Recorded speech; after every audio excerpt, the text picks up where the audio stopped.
আজ আজ তোমাকে আমি একটা কথা বলবো। হ্যাঁ, আমি সুজয়। আজ তোমাকে একটা কথা বলবো।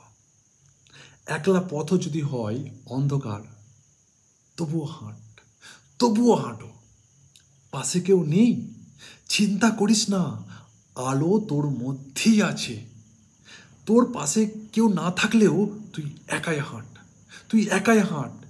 মানুষ তোর সাফল্যের পাশে দাঁড়াতে ভালোবাসে, এটা বুঝতে শেখ। হেরে যাওয়া মানুষের পাশে কেউ দাঁড়ায় না রে, কেউ দাঁড়ায় না, এটা বিশ্বাস কর।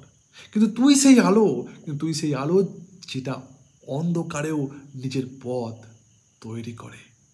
একদিন তোর হাঁটা পথই আলোকিত করবে হাজারো জীবন, হাজারো জীবন। তাই তোকে হাঁটতে হবে, অন্ধকারেও তোকে হাঁটতে হবে। তুই যদি একা যাস তবু তোকে হাঁটতে হবে। যদি তুই তোর পাশে কেউ না থাকে তবু তোকে মনে করতে হবে সেই রবীন্দ্রনাথের কথা, যদি তোর ডাক শুনে কেউ না আসে তবে একলা চলো রে, তবে একলা চলো রে।